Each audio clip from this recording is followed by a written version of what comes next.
our event this year is about amplify. So we want to amplify all of these stories and make sure that the voices that are often put to the side or not as loud are in fact made so much louder through the work that Rich is doing.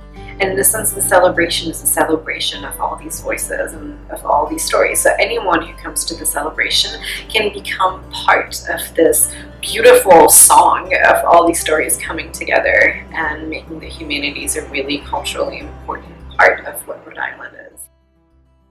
That's what the humanities are all about. It's not just subject matter, but the human story. A storyteller's job is to make someone else think. Because the power of story is the power to make meaning. You know, we had a board meeting recently where one of our new board colleagues talked about using the word humanities as a verb. And I have to tell you, I kept thinking about that and thinking about that after the meeting. Every young person that's ever come through, they have different stories. You know, whether that's Ellison Tarzan Brown, the famous Narragansett runner who ran the Boston Marathon many times, but won it twice, and won many other marathons up and down the East Coast and was Olympian. Well, there's that story, which on the surface is like, okay, that's a story about an athlete. But how did he, Ellison Tarzan Brown, impact our history? It is funny, some unexpected fields of knowledge emerge from places where you just don't think you're going to find it. And that's one of the joys to me of the humanities, was that I learned so much. I mean, I came to it thinking I had studied the humanities in school, but I found out so much more in 23 years and in my life since then that make the humanities and understanding the humanities such a rich part of everyone's life.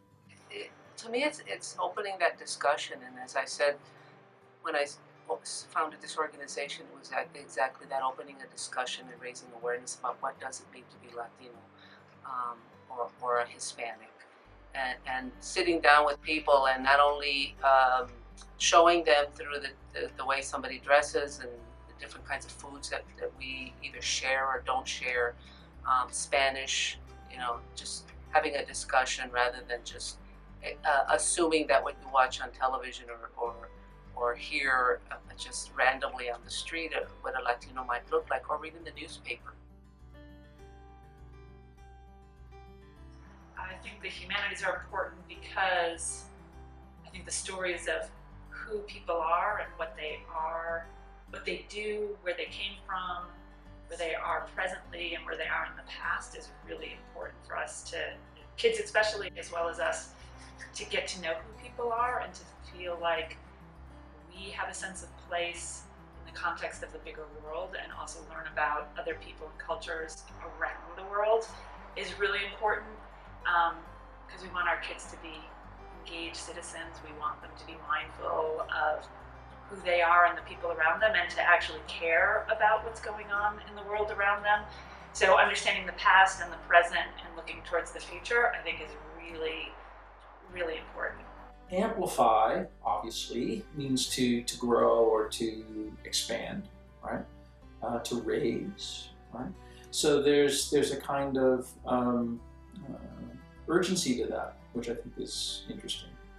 There's a recognition that, you know, we could do more, that we can do more, that more is good, and more of this is good. So more of the humanities, more of the the kinds of values of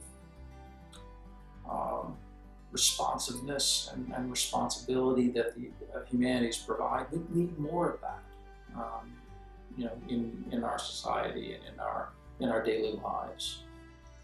Thank you for celebrating with us. Your support for the Humanities Council makes it possible for us to carry out our mission to seed, support, and strengthen public history, cultural heritage, civic education, and community engagement by and for all Rhode Islanders.